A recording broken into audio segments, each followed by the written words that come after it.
네, 오늘 이렇게 바이블맵 시간 함께 또 하나님의 은혜 가운데 이 시간 또 참여를 하시고 또 방송을 보시는 모든 분들에게 주님의 은혜의 평강이 함께하길 소망합니다. 우리 주님 말씀, 주의 말씀 앞에서 함께 찬양하면서 함께 우리 나가도록 하겠습니다.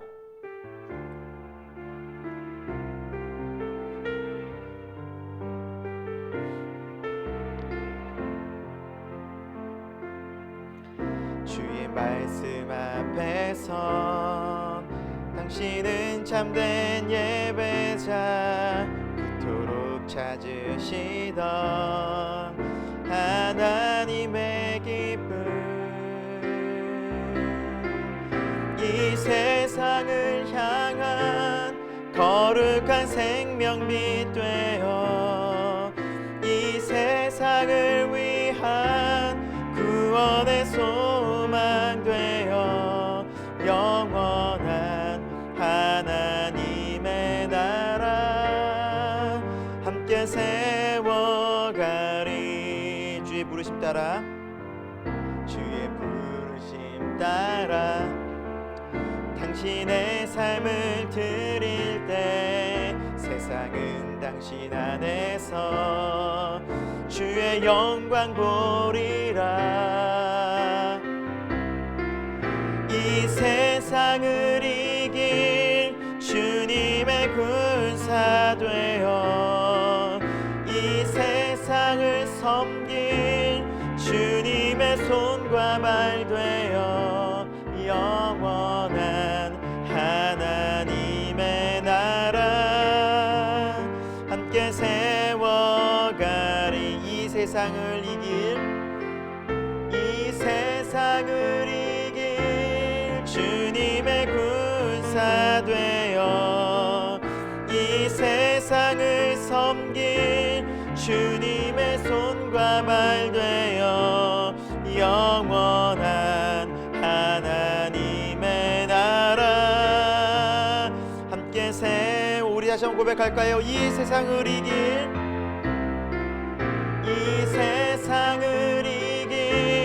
주님의 군사 되어 이 세상을 섬길 주님의 손과 발 되어 영원한 하나님의 나라 함께 세워가리.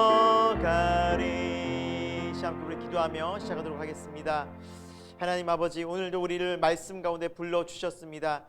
주님께서 우리를 부르신 이유는 바로 이 영원한 하나님 나라를 위해서, 이 영원한 하나님 나라를 알려주기 위함인 줄로 믿습니다. 하나님, 우리가 이 세상 나라뿐만 아니라 바로 영원한 하나님의 나라, 우리가 가야 할 바로 그곳, 우리의 목적지가 있다는 것을 분명히 알며 이 세상을 살아갈 수 있는 주님의 백성, 주의 자녀들 다 되게 하여 주옵소서. 오늘도 이 세상 속에서 많이 힘들고 때로는 방황하고 때로는 길을 잃어버린 영혼들이 있다면 다시 한번 주의 말씀 속에서 영원한 하나님 나라를 향하여 믿음으로 나아갈 수 있는, 믿음을 회복할 수 있는 그런 하나님의 은혜를 경험할 수 있는 복된 거룩한 시간들 되게 하여 주옵소서. 예수 그리스도의 이름으로 기도드립니다. 아멘.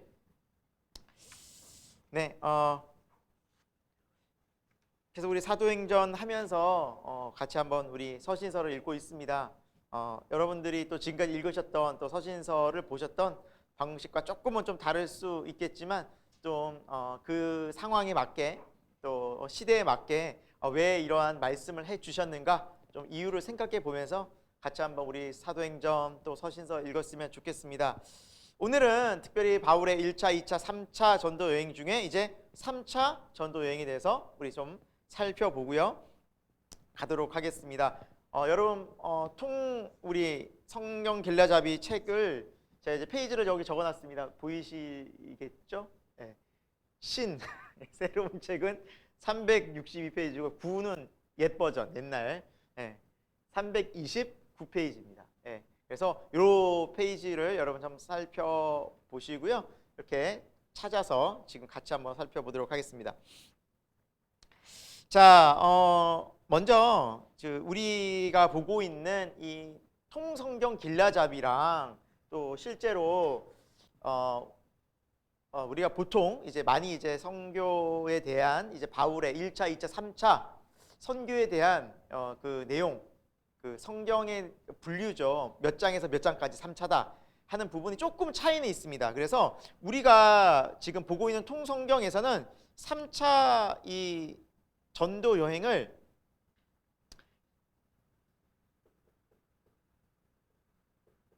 사도행전 18장 23절부터 19장까지 이거를 통성경에서는 우리 통성경에서는 3차라고 이야기를 하고요. 이제 보통 대부분 이제 이 3차 전도 여행을 사도행전 18장 23절부터 21장 16절까지를 보통 이제 3차 여행 끝으로 봅니다. 다른 이제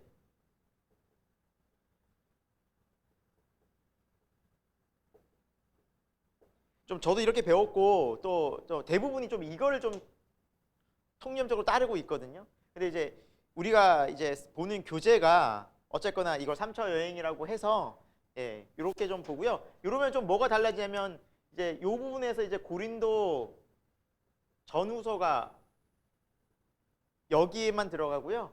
그래서 이제 3차는 고린도 전후서 포함해서 이제 로마서까지 이렇게. 그러면 로마서까지 원래는 요 범위로 보면 같이 봐야 되는데 우리 교재는 통성경은 19장까지 보기 때문에 고린도 전후만 살펴보겠습니다. 그래서 로마서는 다음에 같이 살펴보도록 할게요. 그게 조금 좀 차이가 있어요. 그래서 여러분 이제 성경책 이제 혹은 다른 책들이나 또 성경 강해 내지 설교 들으시다 보면 3차 전도 여행을 아래쪽에 설명을 좀 많이 대부분의 분들이 하고 있고요. 요건 조금 이제 통성경이 갖고 있는 좀 요 목사님의 좀 방향인 것 같아요. 그래서 뭐 이게 근데 믿음 생활하면서 크게 뭐 문제시 되지는 않고요. 뭐 이단 시비에 걸릴 일도 없고요. 그냥 분류만 그렇게 했다는 거예요. 알고는 계시라는 거죠. 알고는 계시. 네.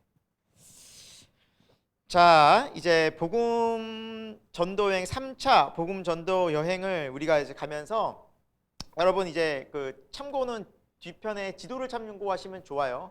안디옥에서 이제 출발을 해서 제일 주로 이루는 부분이 이제 3차 전도 여행에서는 제가 좀 지울게요, 이제.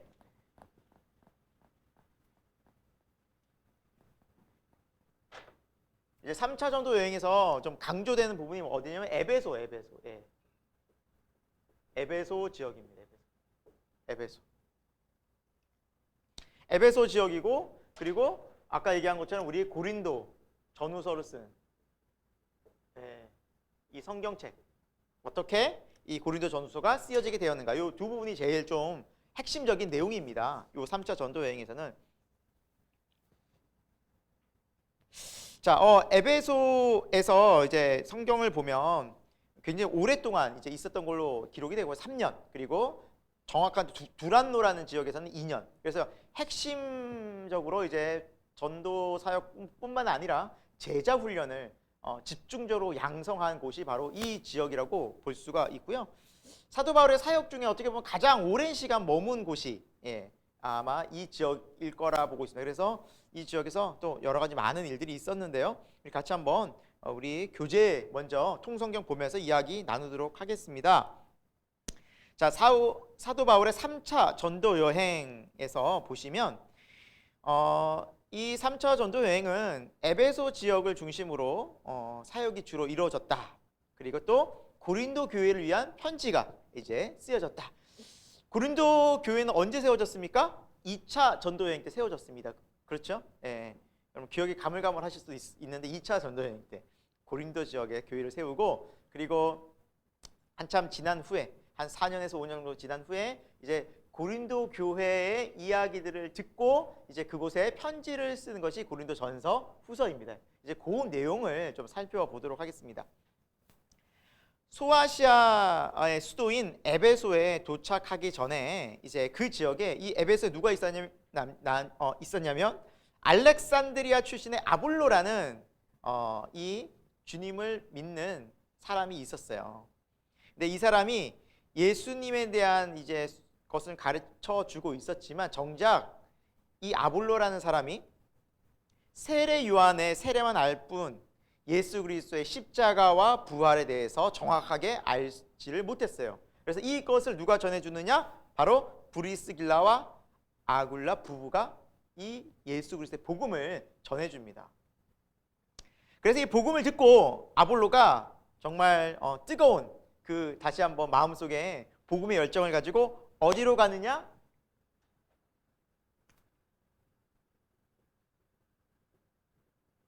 이 아볼로라는 주님의 제자가 고린도 교회로 갑니다.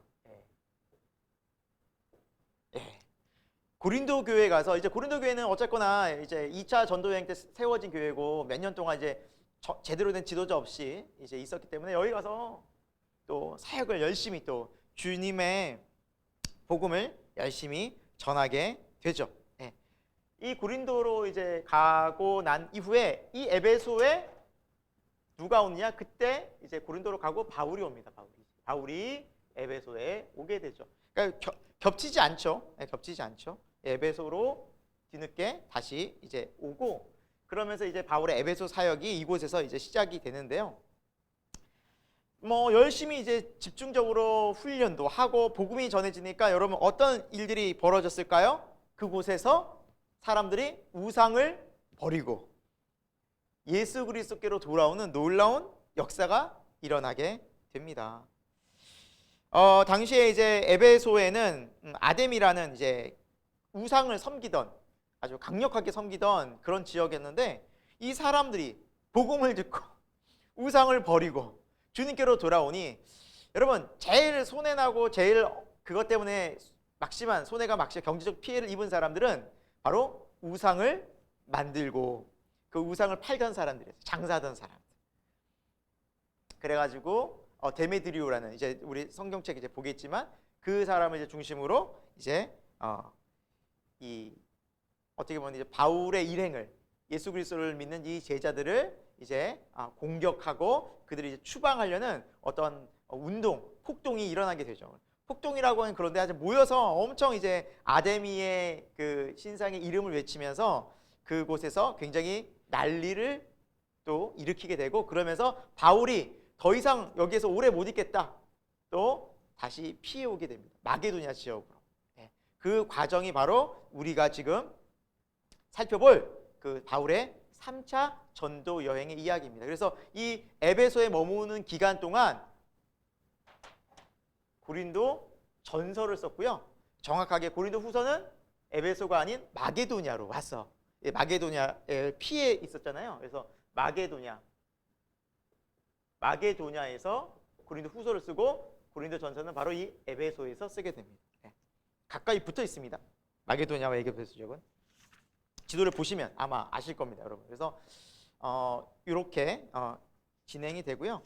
자, 그래서 고린도 전서와 고린도 후서 이제 다음 장 이제 넘겨 보시면 그 내용이 쭉 나와 있어. 이제 고린도 전서와 고린도 후서가 이제 어떤 내용인가. 자, 근데 요걸 좀 살펴보기 전에 자, 고린도 전서와 고린도 후서가 이제 좀 전체적으로 어떤 분위기에서 이제 쓰여졌는지 좀 여러분과 좀 같이 한번 좀 생각해 보고 좀 넘어가도록 할 텐데요.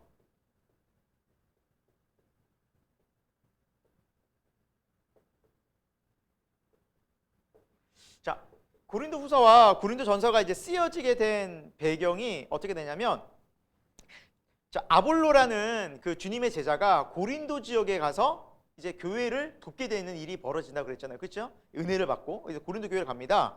그런데 이 고린도 교회에서 사역을 하던 아볼로가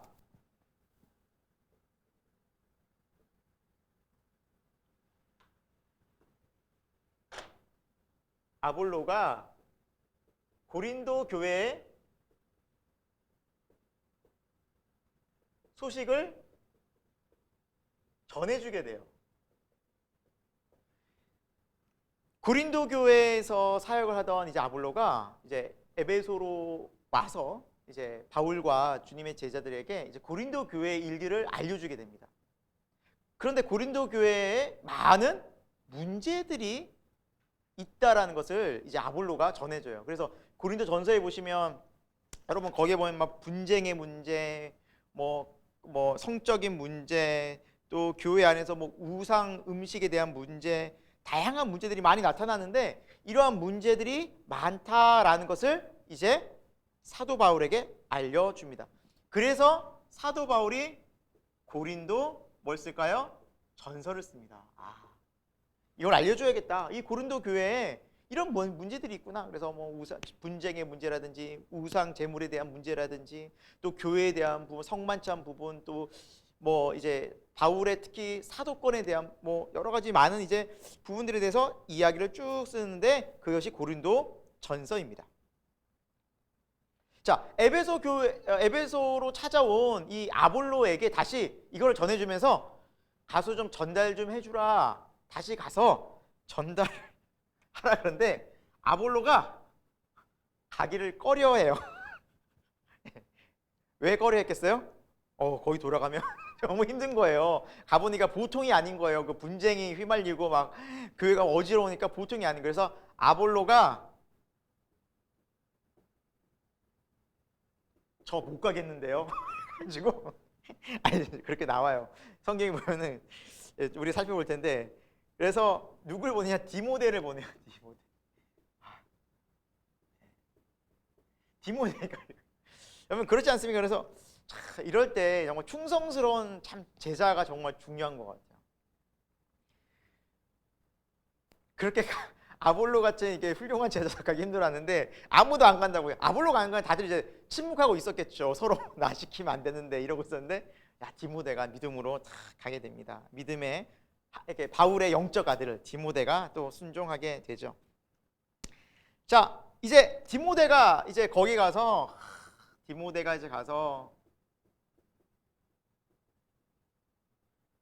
내가 고린도 교회 가서 편지 전해주고 또 사역하겠죠. 거기서 하나님의 뜻을 또 복음을 굉장히 열심히 또 바울의 제자였으니까 열심히 전하겠죠. 자, 그런데 문제가 해결이 될까요? 안 될까요? 안 돼요. 안타깝게 문제 해결이 하나도 안 돼요. 그래서 디모데가 계속 안 돌아와요. 한동안 디모데가 계속 안 돌아와요. 한동안. 그러니까 어렵다는 거겠죠. 바울의 전서가 안 먹힌 거예요. 그러니까 그들이 순종하지 않은 거예요. 그래서 너무너무 힘들게 그곳에서 어렵게 디모데가 고전하고 있고 또 그 교회가 고린도 교회가 변화되지 않는다는 소식을 사도 바울이 들어요. 이때 에베소에 있던 사도 바울이 에베소에서 고린도 교회를 방문하게 돼요. 이것이 2차 방문이거든요. 2차 방문. 1차 방문은 고린도 교회를 세웠을 때 처음 갔을 때 이제 그 당시가 1차 방문이었다면 이제 2차 방문은 고린도 교회에 잠깐 들려요. 바울이. 근데 이거는 성경에 안 나와요. 들려서 뭘 했다 이거 자세히 안 나와요. 이걸 왜 알 수 있냐면 고린도후서 12장 14절에 무슨 내용이 나오냐면 내가 세 번째 너에게 가기 원한다라는 표현이 있어요. 내가 세 번째.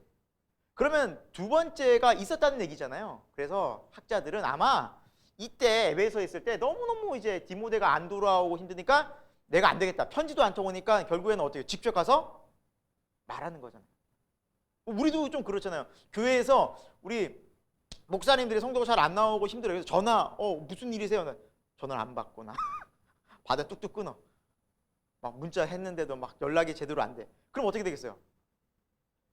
가보는 거예요. 찾아가는 거예요. 그런 경우가 생긴 거죠. 바울이 편지를 했는데 편지가 안 통해요. 그러니까 직접 안타까운 마음에 찾아갔어요. 이것이 바울의 2차 방문이 성경에 기록되지 않는 2차 방문이었어요. 그리고 돌아옵니다. 돌아와요.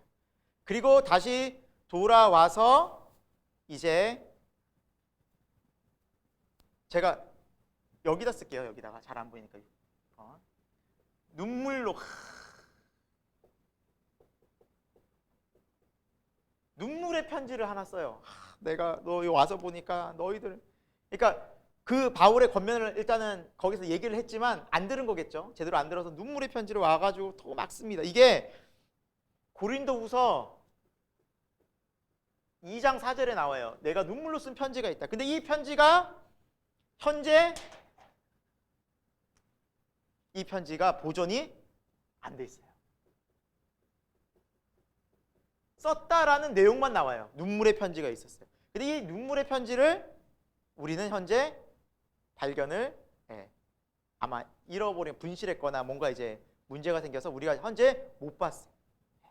그래서 와서 사도 바울이 이렇게 고린도 교회를 막 안타까운 마음으로 편지를 써요. 현재 그러나 존재하진 않아요. 그래서 이 편지가 있었어요.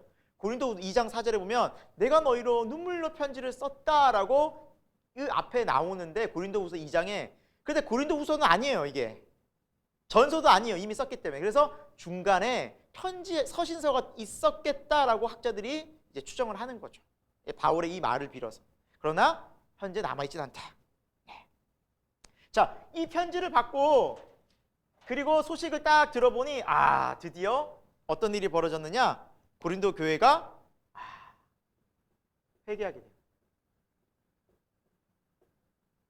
회개했다는 소식을 들어요. 우리가 잘못했구나. 우리가 진짜 복음의 진리에서 벗어나서 우리가 예수 그리스도의 도를 바르게 따르지 않았구나. 후회하면서 회개하게 됐다라는 소식을 들어요. 하지만 동시에 바울의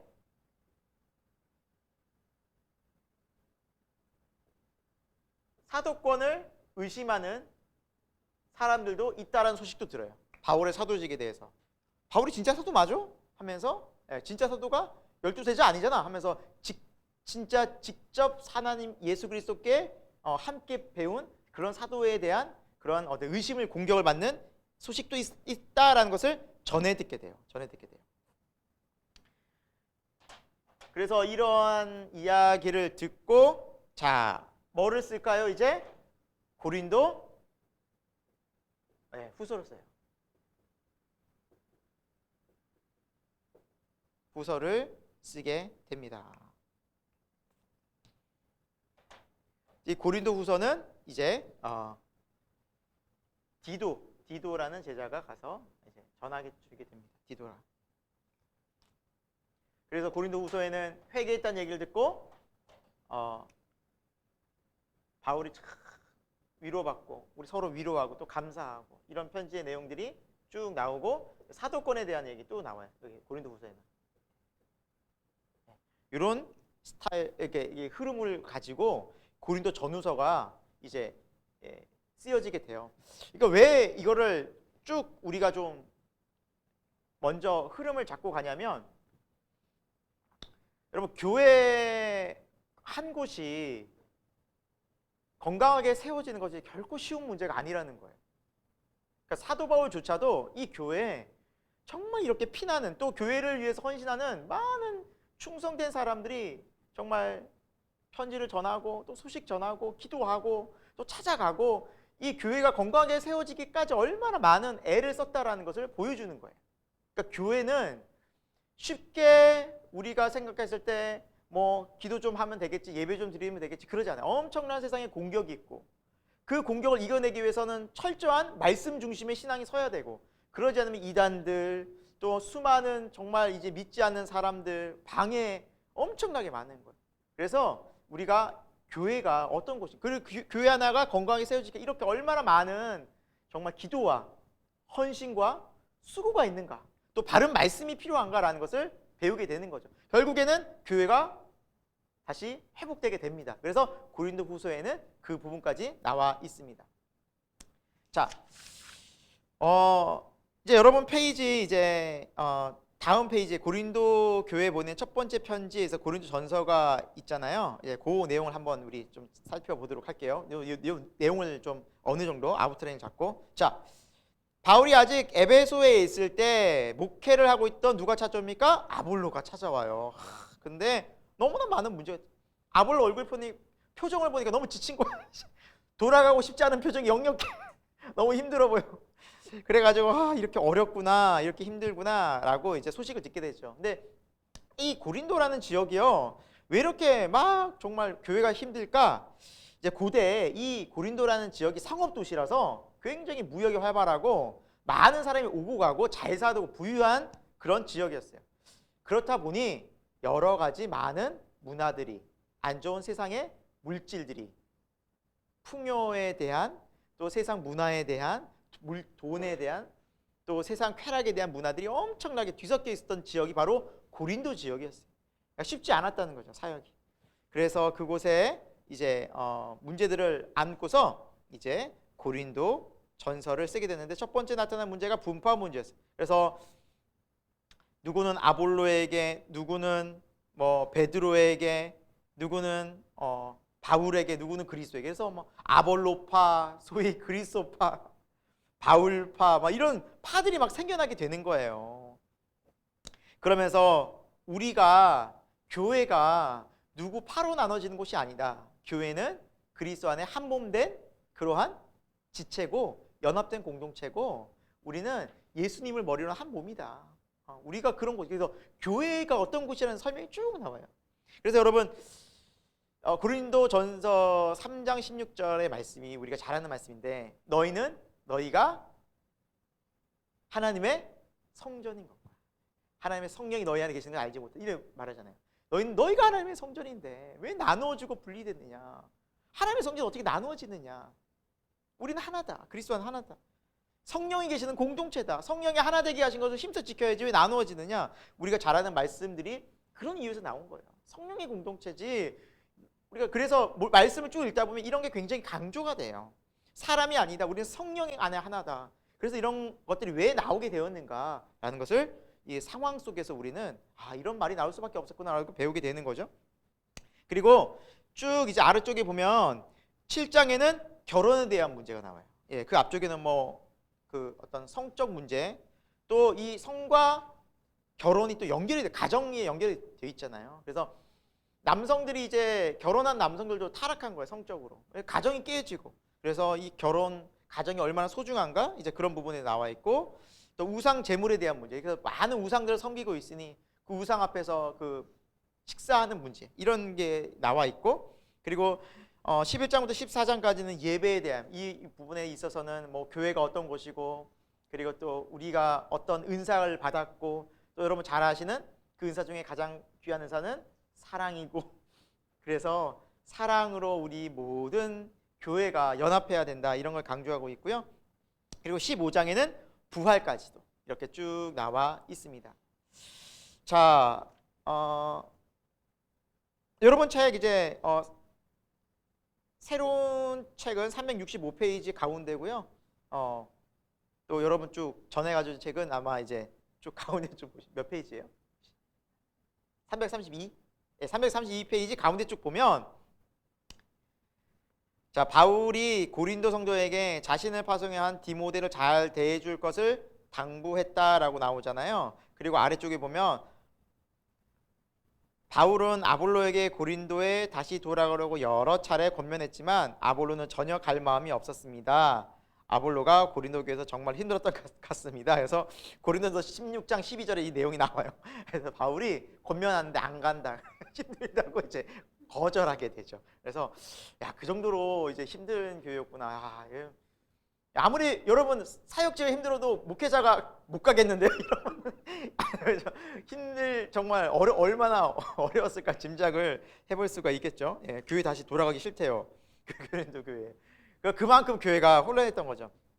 여러분, 그런데 한편으로 생각해 보면 우리가 이 고린도 교회의 많은 문제들 때문에 우리가 고린도 전서를 읽다 보면 주옥 같은 말씀이 너무너무 많이 나와요. 은사에 대한 부분, 또 성만찬에 대한 부분, 부활에 대한 부분, 또 교회론에 대한 부분, 또 분파가 나눠지면 안 된다는 부분, 가정에 대한 부분, 이런 문제들이 있었기 때문에 사도 바울 선생님을 통해서, 사도 바울을 통해서 우리가 바른 신앙관이 무엇인지를 다시 한번 우리가 배울 수 있게 되잖아요. 그러니까 하나님께서는 이 고린도 교회를 사용하셨다라는 생각이 듭니다. 그들의 연약함, 부족함이 있었지만 하나님은 그걸 통해서 우리들에게 이 시대에 고린도 교회를 통해서 우리에게 교회가 얼마나 소중하고 믿음이 어떤 것인지를 알려주고 계신다라는 부분이고요. 자, 두 번째는요. 고린도 후서입니다. 고린도 후서. 이런 상황에서 이제 고린도 후서가 쓰여졌는데 여러분과 함께 조금 좀 생각해 보려고 하는 게 뭐냐면 이 책은 이 통성경을 쓴 이 목사님은 이 고린도 후서를 두 개의 편지로 이제 구분을 했더라고요. 두 개의 편지로. 고린도 후서입니다. 이거 고린도 전서가 아니라 고린도 후서만 두 개의 편지로 쓰여졌는데 1장부터 이제 9장, 10장부터 이제 13장까지를 구분을 해놨어요. 근데 실제로 여러분 고린도 후서를 읽다 보면 너무너무 달라요. 1장부터 9장은 뭐 위로하고 막 감사가 나오는데 좋은 내용들이 많이 나오는데 10장부터 13장까지는 사도 바울이 막 화가 나가지고 어떻게 나를 사도권을 인정해 주지 않은 내가 얼마나 어떤 사도 내가 얼마나 고생 많이 했는데 막 고생한 얘기 내가 얼마나 지금 막 이렇게 나를 대하냐 어떻게 나를 이렇게 대할 수 있냐고 막 좀 약간 격앙된 분위기의 어조의 내용들이 많이 나와요. 그러니까 흐름이 너무너무 다르다는 거죠. 그래서 학자들에 따라서는 이 두 개의 편지를 나누어서 생각하시는 분들이 있더라고요. 그리고 이 조병호 이 목사님은 이 편지가 아마 이렇게 주장하는 학자들에 따르면 이 고린도 교회에서 사도 바울의 사도권을 막 의심하고 하니까 먼저 사도권을 변호하는 편지를 먼저 썼을 것이다. 이 책에 따르면 그 다음에 회개를 했어요. 미안하다. 우리가 바울의 사도권을 인정하지 못했는데 인정할 수밖에 없다. 사도 바울이 진짜 사도가 맞구나. 그 편지를 듣고 회개하는 소식을 듣고 이 편지를 썼을 것이다 라고 이야기를 하는 쪽을 옹호하면서 이 책을 쓴 것 같아요. 그래서 이 책에서는 고린도 후서는 두 가지 편지가 있는데 첫 번째 편지가 고린도서 10장에서 13장까지이고 두 번째 편지가 1장부터 9장까지다 라고 나와 있어요. 그 이유가. 이해가 되세요? 그런데 제가 이 내용들에 대한 좀 참고 자료들, 좀 주석들을 쭉 찾아봤는데요. 이렇게 주장하는 분들이 계시긴 하지만 대부분은 고린도 후서를 두 개의 편지로 나누지 않고 한 개의 편지로 보는 쪽이 많아요. 그래서 한 개의 편지에 이 두 가지 내용이 같이 들어가 있다라고 이야기를 또 설명을 하시는 그런 학자들이 더 많아요. 주류는 이쪽이에요. 그런데 우리가 읽는 통성경의 조병호 목사님은 아니야. 나는 이거라고 생각해 라고 주장하셔요. 근데 요거는 좀 소수더라고요. 여러분 그래서 알고는 계시라고 제가 좀 설명을 드려요. 이렇게 생각하시는 분들 신학자들도 있고 그러나 주는 고린도후서는 하나의 편지인데 두 가지 내용이 같이 들어가 있다라고 생각하고 주장하시는 학자들이 더 많다. 근데 우리가 책을 볼 때는 이렇게 나눠져 있기 때문에 설명을 좀 드립니다. 자 보도록 할게요. 두 번째 편지 고린도후서 이 책을 그냥 토대로 보면 일단 그 내용을 좀 이렇게 조병호 목사님이 설명을 해놓은 거예요. 고린도후서는 이렇게 두 가지 편지인데 본인이 봤을 때는 10장부터 13장까지가 이제 두 번째 편지이고 1장부터 9장까지가 세 번째 편지로 자기는 본다. 난 이 주장을 따른다. 라면서 그렇게 설명을 하는 거예요. 왜냐하면 사도직을 의심했던 사람들에게 고린도 교회에 먼저 편지를 보냈고 거기서 회개하는 사람들에게 바로 위로와 감사의 뜻을 전한 것이 바로 이 1장부터 9장까지다. 근데 우리가 성경을 보면 이게 순서대로 쭉 나와 있잖아요. 1장부터 9장, 10장에서 13장 순서가 안 바뀌었잖아요. 그래서 그냥 우리는 일반적인 그냥 의견을 따르는 범위 내에서 이해하셔도 좋을 것 같아. 하지만 이렇게 생각을 해도 무방하긴 합니다. 중요한 거 뭐냐? 포인트는 뭐냐? 이 고린도 교회가 회개했다는 사실이고 이 부분에서 문제에 대해서 그리고 바울의 사도권이 여전히 계속해서 믿지 않는 부류가 있었다라는 거예요. 이게 중요한 포인트입니다.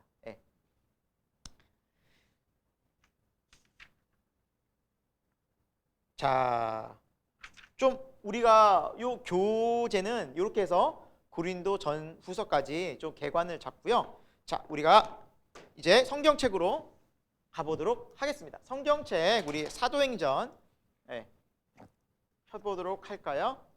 사도행전 18장.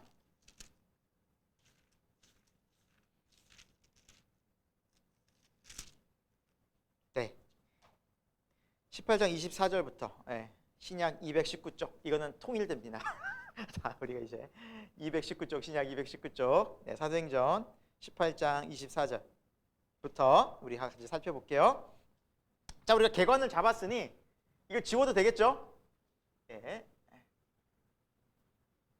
개관을 잡았으니 이제 성경책을 한번 우리 쭉 들어가 보도록 하겠습니다. 이렇게 개관을 잡고 성경책을 보시면 또 훨씬 더 잘 들어와요. 이해도 아마 쏙쏙 되실 것 같아요. 제가 그렇게 믿으면서 강의를 해야겠어요. 그래서 믿고 이게 잘 될 것이다. 자, 보겠습니다. 24절. 자, 알렉산드리아 출신 누가 있다고요? 아볼로. 예, 아볼로가 언변이 좋고요. 여러분 저 특히 알렉산드리아라는 도시 자체가 좀 철학과 사상이 굉장히 발전된 도시였습니다. 그리고 여러분 잘 알다시피 알렉산드리아에 뭐가 있는지 혹시 아세요, 여러분? 세계에서 가장 큰 도서관. 있다고 해요. 못 가봐서 저도 있다고 합니다. 그러니까 그곳 출신이니까 굉장히 사상적으로나 지식적으로나 굉장히 이제 유능했던 사람인 것 같아요.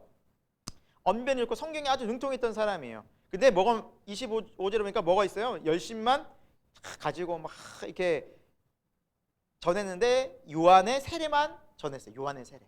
회개해라. 말씀해 보니까 우리가 회개해야 구원받는다. 요한의 세례.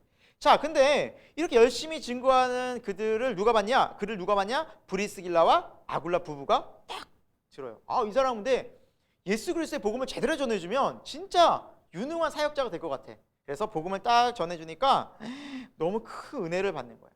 그러니까 27절에 아볼로가 막 뜨거운 열정을 가지고 제가 여기서 머물러 있을 수 없습니다.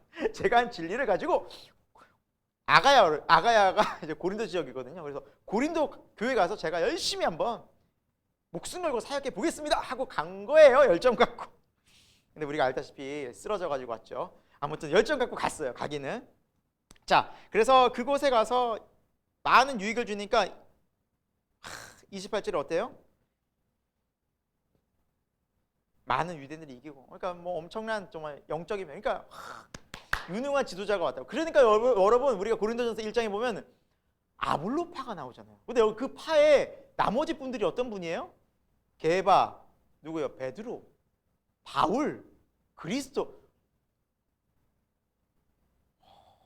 4명이랑 바울이랑 어깨를 나란히 하는 분이에요. 아볼로가 보통 분이 아니에요. 그리스도, 심지어 그리스도파. 그러니까 아볼로파가 있다는 것은 이 사람이 얼마나 영향력을 미쳤다는 거 아시겠죠? 그런데서 깨져서 온 거예요. 지쳐서 낙담돼서 온 거예요. 다시는 못 갑니다 하고 온 거예요. 그러니까 얼마나 이 교회 사역이 힘들었겠냐는 거예요. 얼마나 교회가 힘들었겠냐는. 그래서 여러분 목회자들한테 좀 잘해 주십시오. 목회자 힘이 듭니다. 다시는 그 교회로 돌아가기 싫다 그러면 어떡하겠습니까? 그래서 주일마다 나올 때 기쁨으로 나올 수 있도록 여러분 많은 기도와 격려 부탁드립니다. 아멘 별로 안 하는데 아주 부탁드립니다. 좀 기도해 주세요. 여러분 이 방송을요 우리 새생명교회뿐만 듣는 것이 아니라 다른 교회 다니시는 분들도 듣고 계시는 걸 제가 알고 있어요. 여러분 교회 목회자들 위해서, 담임 목사님 위해서 또 늘 기도 부탁드립니다. 네, 아멘 소리가 들릴 것이라 믿고. 자, 19장입니다. 자, 아볼로가 이제 고린도에 있을 때 에베소에 누가 옵니까? 사도 바울이 오게 되죠. 그러니까 조금 이제 이렇게 시차가 있게 오게 됩니다. 자, 에베소에 와서 이제 바울이 이제 열심히 이제 예수 그리스도의 복음을 전하고 또 정말 예수 그리스도의 이름으로 또 세례를 또 받게 하고, 그리고 그들에게 무엇이 임하게 세례받으니까 성령이 임하는 거예요. 그러니까 여러분 이게 좀 다른 거예요. 진짜 예수 그리스도의 복음이 증거되는 곳에는 성령의 역사가 나타나요. 성령의 역사는 방언도 하고 또 예언도 하고.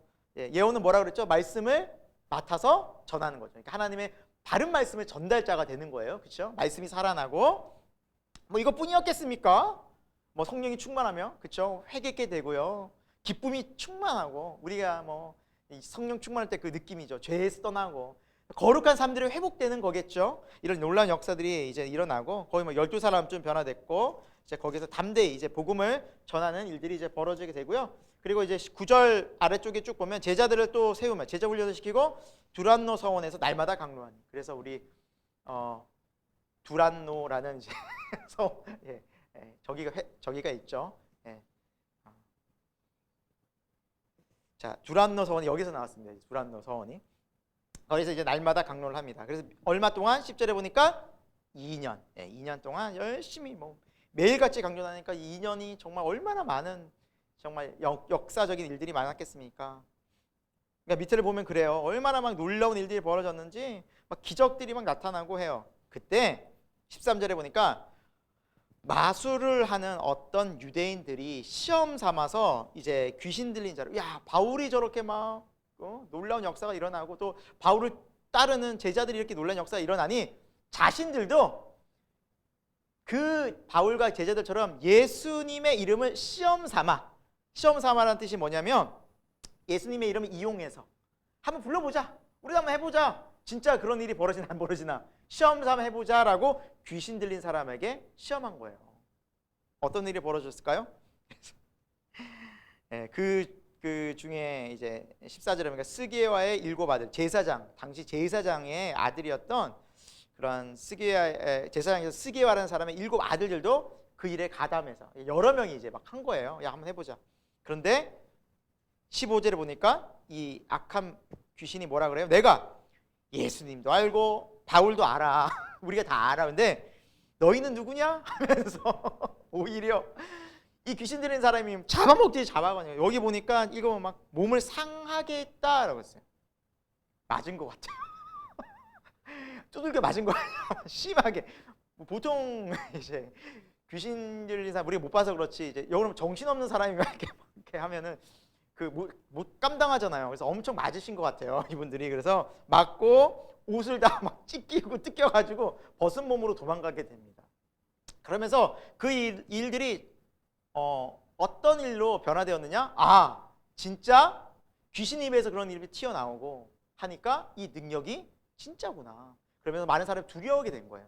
예수님의 이름, 사도 바울의 사역을 엄청 두려워하게 하면서 이제 그 사람들이 나도 이제 진짜 신인, 왜냐하면 워낙 이제 우상들이 그 시대에 많았었잖아요. 그러니까 진짜 신이 누구인가 이제 분명히 구별이 된 거겠죠. 가장 강력한 분이 바로 주 예수님이구나. 그럼 우리도 따라야지 하면서 사람들이 섬기던 거 다 버리고 마술을 하던 사람들 책 버리고 그런데 했는데 그 책을 다 잘못된 이 교리들을 가지고 마술 책들을 싸서 책값을 계산해 보니 은 5만이나 되는 엄청난 이 지역이 우상으로 가득했던 미신으로 가득했던 지역이라는 것을 알 수 있게 되죠. 그래서 하나님이 이제 주의 말씀이 살아있고 역사하게 만드는 그러한 이제 에베소의 사역이 계속 진행이 되게 됩니다. 그 과정 가운데 이제 21절, 22절에는 이제 사도 바울이 이제 내가 여기에서 계속 머무는 것이 아니라 이제 여기를 거쳐서 예루살렘에 갔다가 이제 결국 내가 이제 로마에 가야겠다. 이제 그 결단을 하게 되는 장면이 바로 여기에서 나옵니다. 그래서 나오고 그 사역을 계산하던 중에 24절에 보니까 데메트리오라는 이제 아데미의 신상을 팔아서 장사를 하던 제가 봤을 때 조합장이지 않을까. 이 조합원들의 대표이지 않을까. 그래서 이 사람이 딱 보니까 사람들이 우상을 버리고 주님을 섬기니까 어떤 일이 벌어지겠습니까? 우상을 안 사는 거예요, 더 이상. 그러니까 이 사람들은 장사가 안 되는 거예요. 전에 막 부르는 게 값이었어요. 이런 많은 우상. 이거 집에 갖다 놓으면 모든 악귀들이 다 떠나가고 잘 살고 부유하게 됩니다. 풍요롭게 됩니다. 물질의 우상입니다 하면 뭐 부르는 게 값이지 않았겠어요? 뭐 5억, 10억 부르는 게 값이. 그래서 실제로 제가 이제 무당을 하는 사람들에도 간증이나 이야기를 들어보면 부적쓰면 부르는 게 값이래요. 부르는 게 값이래요. 쓰는 거예요. 500. 그리고 또 그곳에는 현찰로 주로 카드 안 된대요. 현찰로 싸움 가지고 1,000만 원 쓰는 거예요. 거기서. 그러니까 얼마나 돈을 많이 벌다가 어떻게 됐어요? 돈을 못 버는 거예요.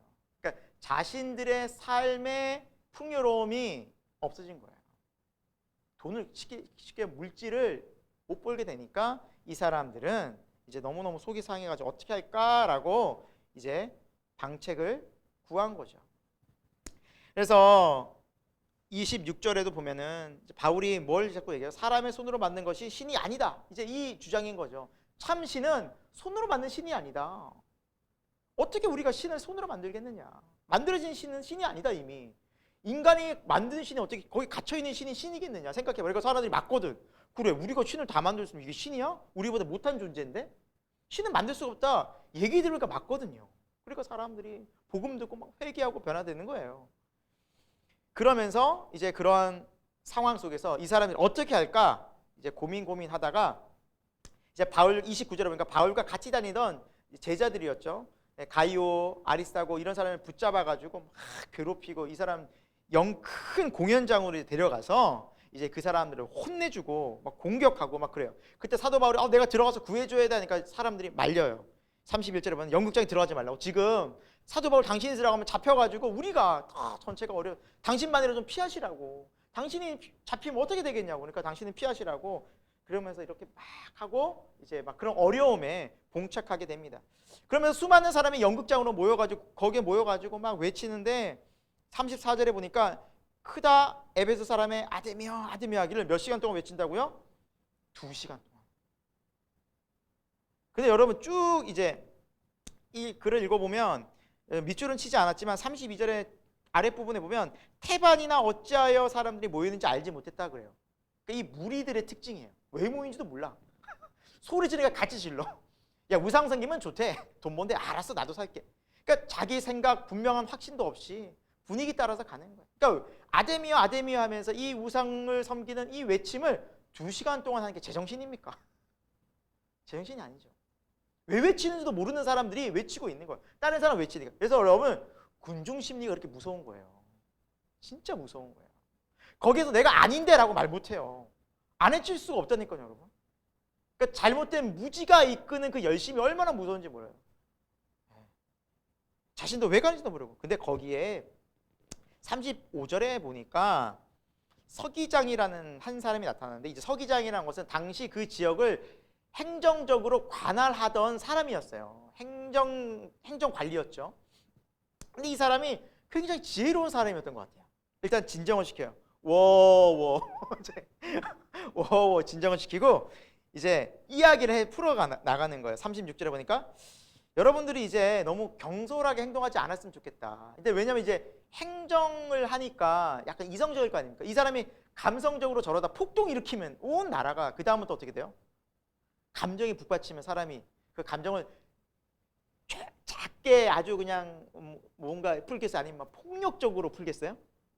그냥 분명히 폭동들이 생겨요. 그러니까 이 행정관은 거기에서 멈췄어야만. 그래서 진정시키고 얘기를 하는 거예요. 37절에 아니 이 사람들이 예수님의 도를 전하는 이 사람들이 도둑질하느냐?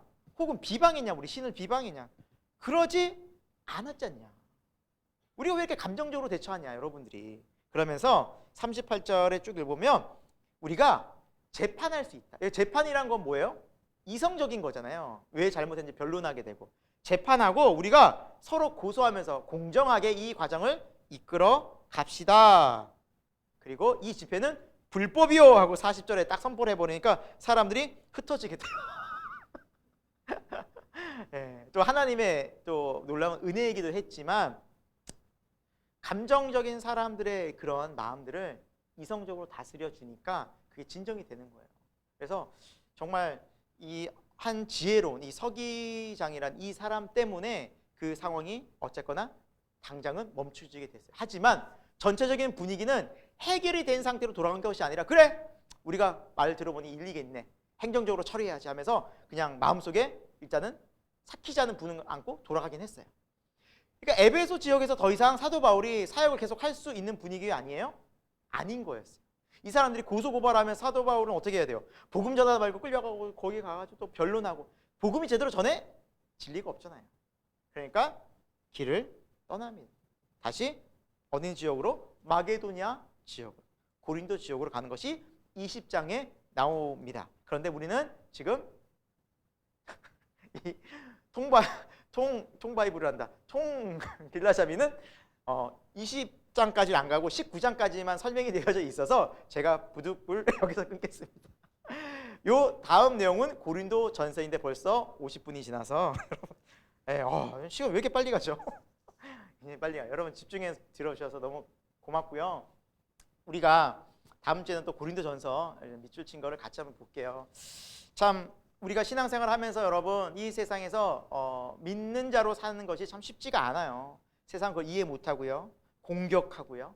하지만 그 속에서도 하나님은 우리에게 피할 길을 허락해 주시고요. 그럼에도 불구하고 복음은 계속해서 증거되어져야 돼요. 왜? 복음이 증거되지 않으면 여러분 이 세상 사람이 이렇게 아데미어 아데미어 외치는 것처럼 이 세상의 것들이 물질이면 물질, 세상의 정욕이면 정욕, 또 세상이 추구하는 그 뭐 어떤 사상이면 사상, 거기에 목숨 걸고 달려들어요.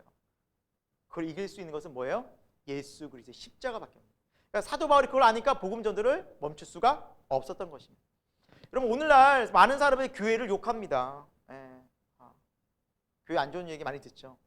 그럼에도 불구하고 교회가 우리가 복음 전하는 것을 멈추게 되면 이렇게 아데미아는 세상의 소리가 득세하게 됩니다. 세상 철학, 세상 물질, 또 세상의 어떤 그 쾌락들이, 문화들이 온 세상을 가득 덮어요. 그래서 우리가 침묵하면 안 됩니다. 세상의 소망은 교회밖에 없어요. 그럼에도 불구하고 우리가 그리스도인으로서 정말 이 예수 그리스도의 복음을 마음에 품고 이 세상에서 믿음으로 살아내고 또 믿음으로 복음을 전하는 이 시간 말씀을 듣는 저와 여러분이 되기를 예수 그리스도 이름으로 축원드립니다. 함께 기도하겠습니다. 하나님 아버지, 오늘도 우리에게 살아있는 주님의 귀한 말씀을 전해주신 것 감사함을 드립니다. 사도 바울의 3차 여행을 우리가 함께 살펴보았습니다. 하나님, 참 여행하는 그 자리자리마다 참 많은 어려움이 있었고 환난들이 찾아온 것을 보게 됩니다. 그럼에도 불구하고 복음은 계속 전해지고 있었고 그 살아있는 생명에 있는 복음이 많은 사람들을 또한 계속해서 주님께로 인도하게 되고 하나님의 말씀이 흥황해진 것을 보게 되었습니다. 사랑하는 주님, 오늘날 이 시대에도 시대가 참 많이 악하고 불의하고 우상이 가득하지만 우리 교회가 또 우리 그리스도인들이 이 생명의 복음을 전하고 생명의 복음에 증인되고 예수님을 더욱더 사랑하고 주님 말씀을 따라서 이 세상에서 거룩한 주님의 빛과 소금의 자녀로 살아낼 수 있도록 역사하여 주옵소서. 능력 더하여 주셔서 우리 섬기는 교회를 통해서 생명의 복음이 이 땅 가운데 계속해서 증거될 수 있도록 하나님 각 교회마다 성령의 은혜를 더하여 주옵소서. 우리의 믿음을 붙잡아 주옵소서. 예수 그리스도 이름으로 기도드립니다. 아멘. 감사합니다. 수고하셨습니다.